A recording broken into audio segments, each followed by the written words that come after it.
All right, good afternoon, everyone. Welcome to our last installment for the year, actually, of our HealthyU Webcast Series from UT Health Physicians. Today's installment is hosted by Darren Poidevin, and he's a cranial remolding specialist here at UT Health San Antonio. Darren J. Poidevin, CLPO, is a licensed and American Board for Certification accredited prosthetist and orthotist in the state of Texas. He is the clinical program director for the cranial remolding program at the University of Texas Health Science Center at San Antonio, where he also serves as a faculty member in the Department of Neurosurgery. 5 years ago, Darren developed the cranial remolding program, and he and his team are the recipients of the UT 2020 Presidential Team Award for Excellence. Darren has 25 years of experience in patient management programs specializing in pediatrics, cranial remolding orthosis for plagiocephaly, and post-operative intervention for the treatment of craniosynostosis. That's a mouthful.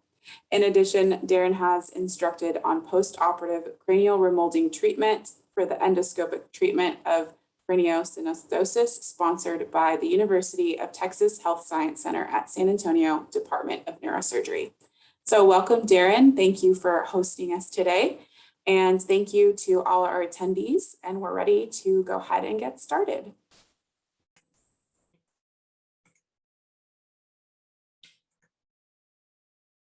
Thank you, everyone, and welcome. And thank you for joining today's HealthyU Webcast Series. Today, we're going to focus on abnormal or deformational head shapes in babies, how these abnormalities occur, and how we here at UT Health can remold the infant skull by using the latest modern technology and effective treatment protocols. So to get started, you may be wondering just what is deformational head shapes? Well, they're defined as the development of an abnormal head shape usually is caused by an external force applied to an infant skull. And there are ways to treat these abnormalities through the use of a cranial remolding orthosis or a helmet. When we design the cranial orthosis or the helmet, we're going to follow the principles of deformation or reformation in our case. We're going to consider how young the infant is because this correlates on how fast the brain is growing and how soft and pliable the skull is. We'll also consider how long we have to apply this cranial remolding treatment because cranial remolding treatment is very time sensitive, which means we have a limited amount of time to make the appropriate corrections to the infant's head shape. Now we have up until 18 months of age to make this correction, but this corresponds when the bones of the skull naturally fuse. So to better understand this process, I would like to take you through a real quick review of the anatomy of an infant's skull anatomy and identify different parts of the skull, discuss the normal growth patterns and the average fusion time. So when we look at the infant skull, we can see, looking down on top, that the bones are not all together, that there's a fibrous tissue between all these bones. These areas are called sutures. And we have a suture that runs down the front of the head that separates the two frontal bones. We have a suture that runs down the side of the head along into the temple area. That separates the frontal bones from the parietal bone. We have a suture that runs along the top of the head that separates the parietal bones. One that goes around the back, you can feel it, feels like an upside down V that surrounds the occipital bone, separating from the parietal bone. We have a scamosal suture right above the ear that separates the temporal and the parietal bones. And we're all familiar with the soft spot on top of the head. Well, these sutures they play a very important role, especially during the birthing, because it makes the skull very pliable and flexible as it goes through the birthing canal. And it's also responsible for the very rapid growth of the brain. And from that picture before, you can see the only way that the brain can grow so rapid is the brain is encased in an open skull. Now, these sutures do fuse eventually, and they fuse at different times. And the front one, the metopic, fuses right around 2 months of age. And then allows the rest of the skull to elongate and round out and shape out that beautiful egg shape that we are. Now, our head, our face grows very differently than our skull. The face is going to take about 10 years to mature, where the skull, it's going to grow, or the brain's going to grow about 85% of its adult size within that first year. So we need that really open skull to allow that to happen. Now we're going to track that growth by using a growth chart. And any of us that have infants have probably seen this at the pediatrics office or the pediatrician's office. And on the bottom is the infant's age, and along the side is going to be the circumference, the measurement. And that's taken right above the eyebrow with a measuring tape. The natural growth of this is 1 to 3 months. The brain is growing about 2 centimeters per month. Then 3 to 6 is 1 centimeter. 6 to 9 is 0.5 centimeter. And 9 to 12, we're looking at maybe 5 millimeters or less than that. That's why it's really important when we do cranial remolding is to take in consideration that growth and work on that much sooner than later. Now, as I mentioned before in the presentation, that the deformational head shape is that external force on a soft skull. There's 3 major head shapes that this can fall into classification. And it's just so we can make identification.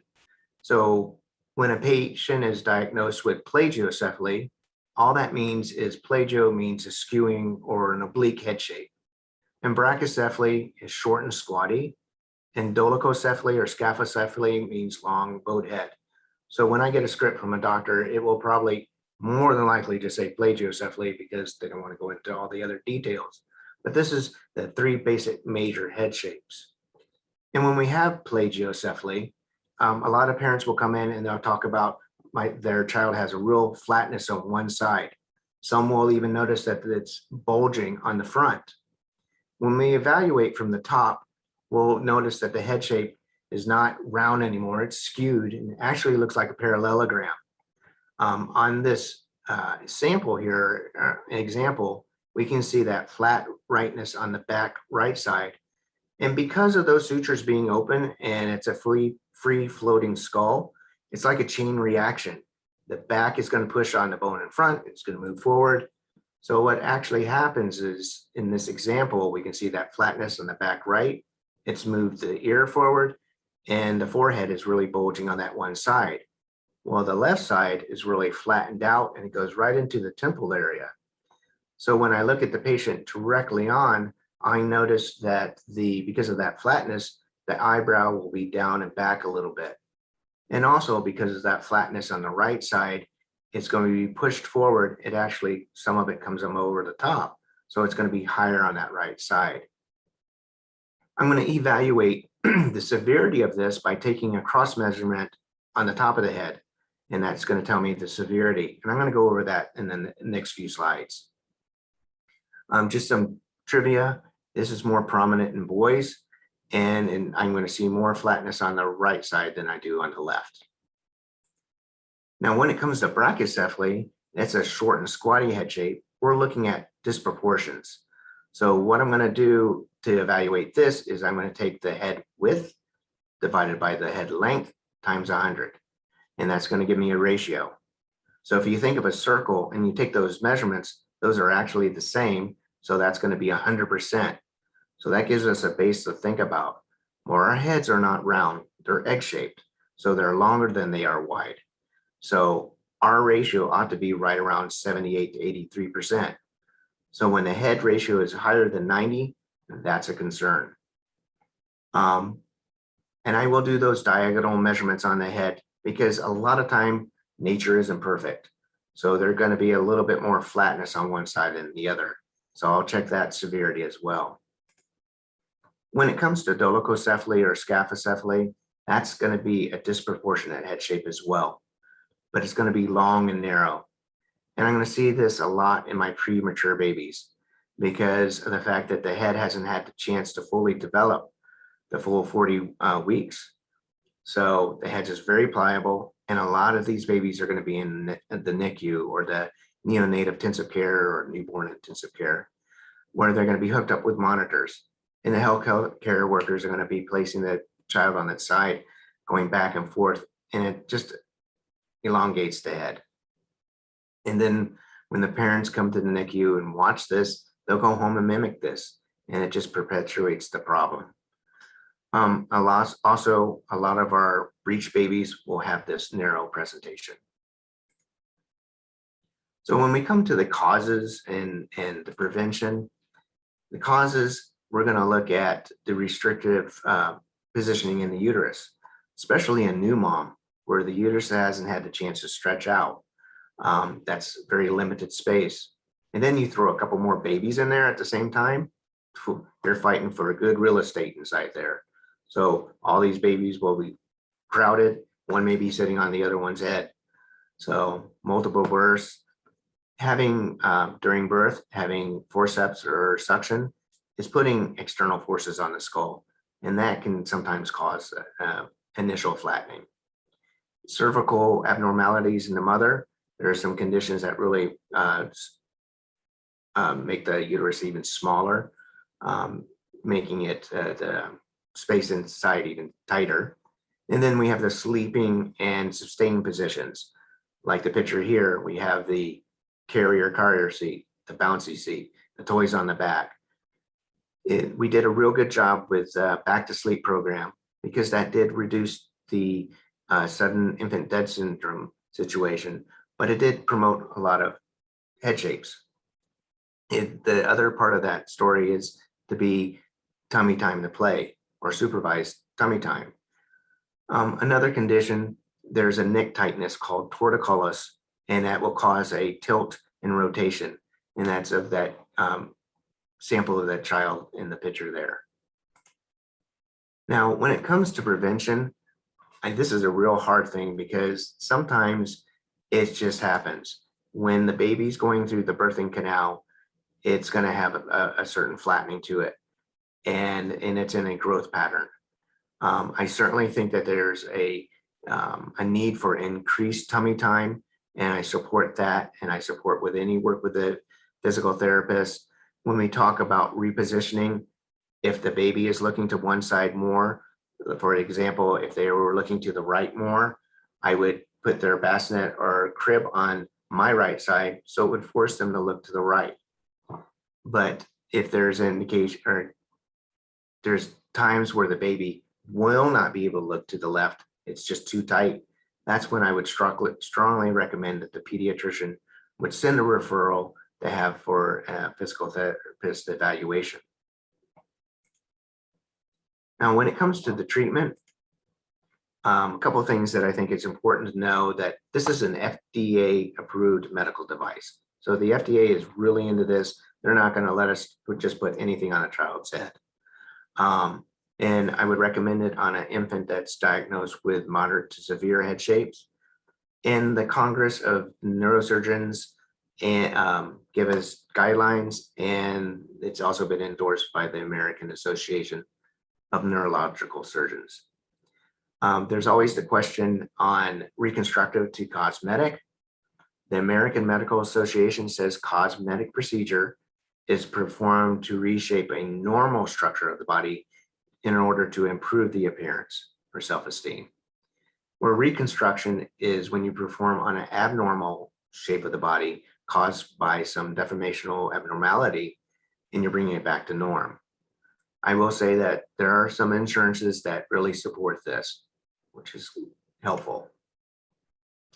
So the question would be, how does the cranial remolding or the helmet work? And basically all I'm doing is I'm going to go hold those areas and hug on to the areas that I don't want to bulge out anymore. And I'm going to provide calculated void spaces inside the helmet to allow for directional brain growth. So the brain's going to grow, it's going to feel that resistance where I'm holding and go, okay, that's too much work, and grow into the void spaces. Simple, straightforward. But we do take things into account. It's very, very important to know, how young the patient is. How long do I have to work with the infant before things start fusing? how severe the asymmetry is or the disproportion. And also if there's any kind of torticollis, you're going to work with a physical therapist to make sure that they're stretching and getting that taken care of, because that can go work against what we're doing. Now, when we're doing the evaluations here at UT Health San Antonio, I do use a tool. It is called a STAR scanner. And the STAR scanner is a laser data acquisition system. And what it does is less than 2 seconds, a laser, which is totally eye safe and no radiation, will go across the baby's head, and it will provide me a 3D dimensional image of the infant's head.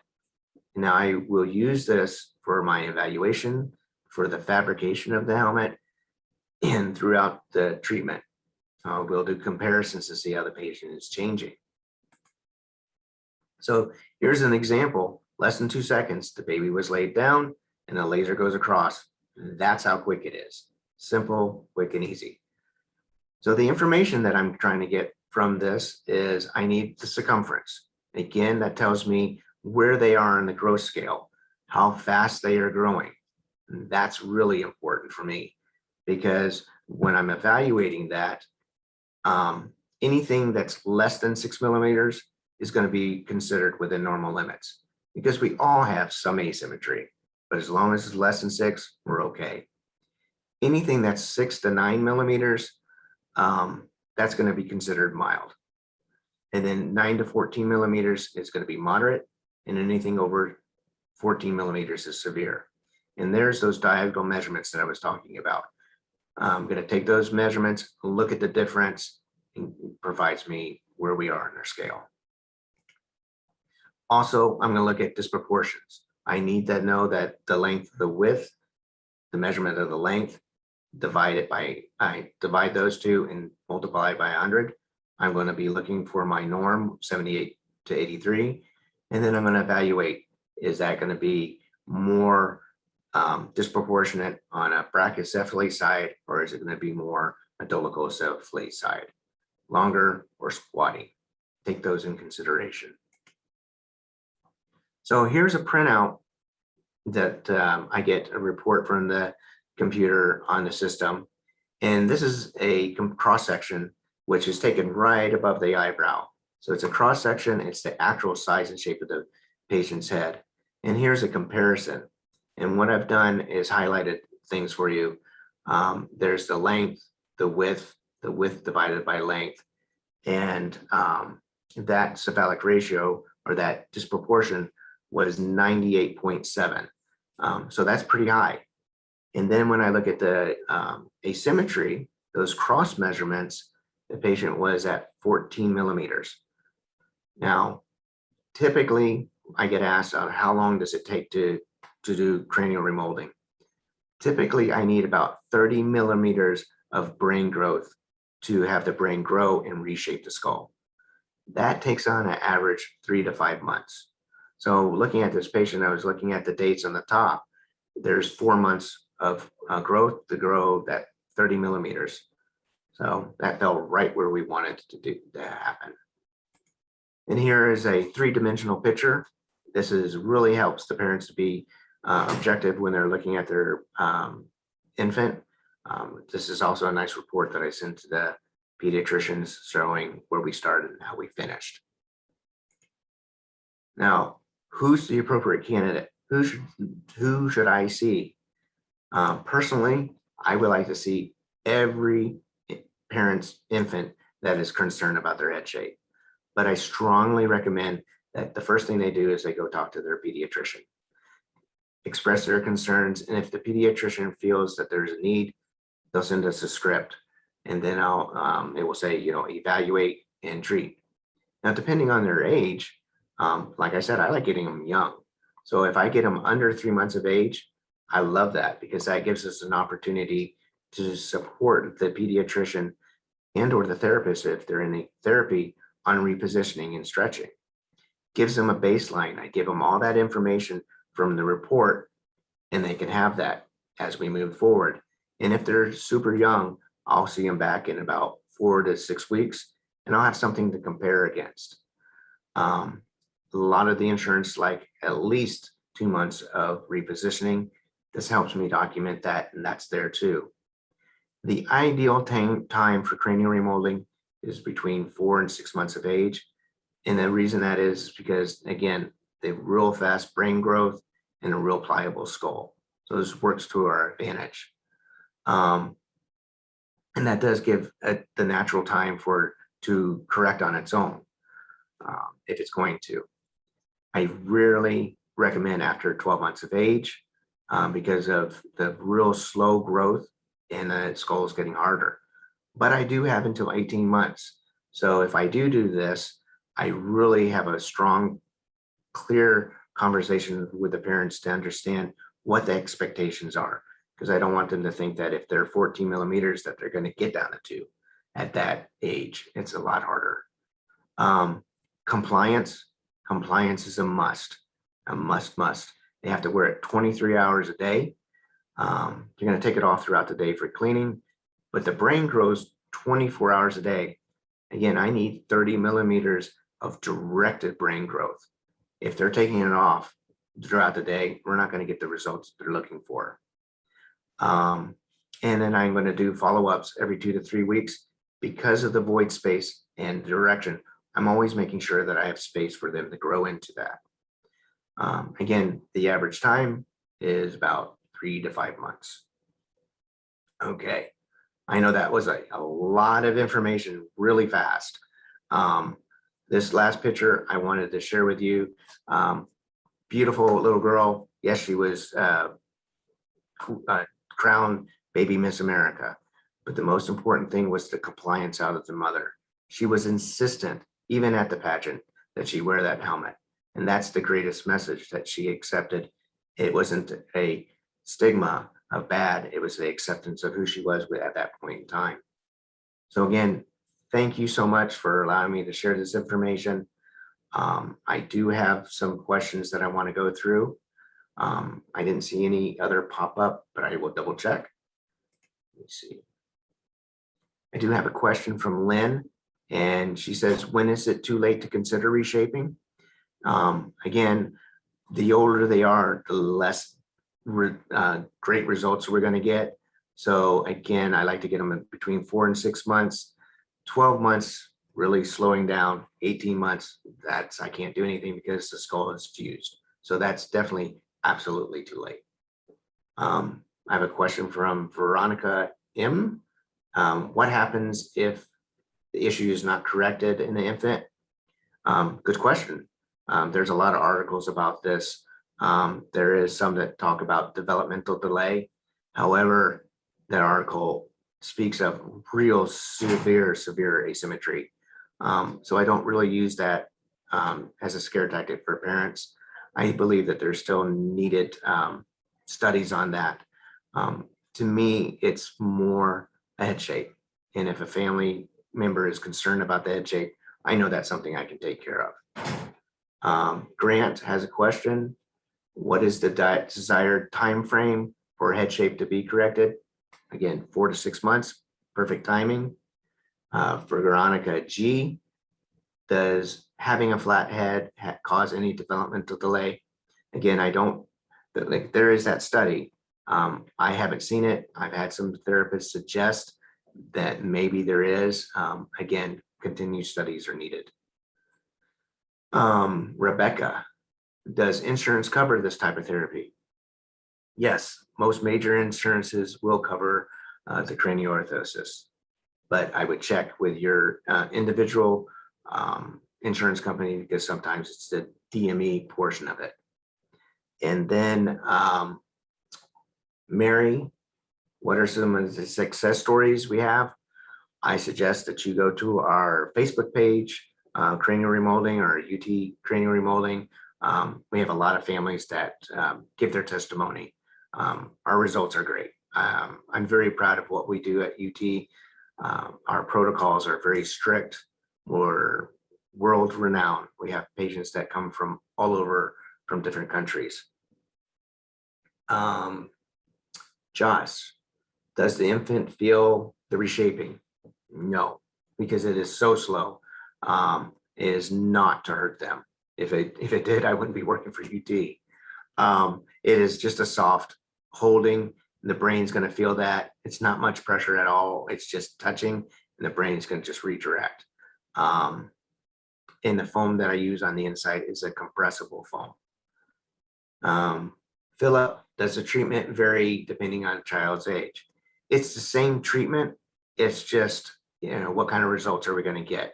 The age is really dependent on how fast the brain is growing and how pliable the skull is.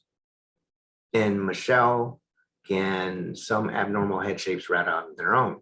Absolutely. That's the advantage of us getting the patients in younger. I like getting them, like I said, 2 months of age, great baseline. Then we have them come back, rescan them. We can see if they're going to change. Again, a lot of times it's just a growth pattern, and we just need a little snug push on the external force to redirect and reform. But I have had a few patients. Out of the 25 years I've been here, I can tell you I've probably had 3. But we do try, and that's why I have them come back. We do the scan and evaluate and say, okay, it's getting better. Let's keep on trying. Jacob, will my baby have trouble sleeping? That's a very, very good question. There is a break-in period when we deliver the orthosis or the helmet. The first few days, they're not even wearing it at nighttime. So they're getting used to it. The brain's getting used to it. So by the 3rd day, they start wearing it. I will tell you that most of my parents tell me at first night, they want to wring my neck, but after that, everything's fine. I typically see the families 2 weeks after I deliver, and by the time they come in, they've been fine. All right, let me see if I see any other questions. Yes. Do you believe that the second method and cranial so the question is, do I believe in the second helmet method that maybe someone else may do?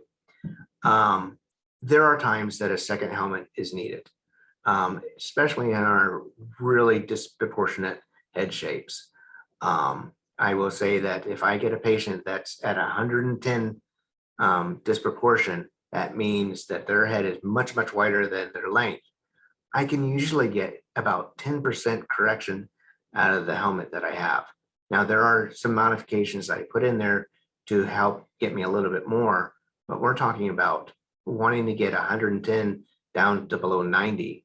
So that's, a lot. That's more than I can fit in the helmet. So there are times we may have to go into a second helmet, but I would say 99.9 times we do not have to use a second helmet, especially on our disproportions, on our asymmetry.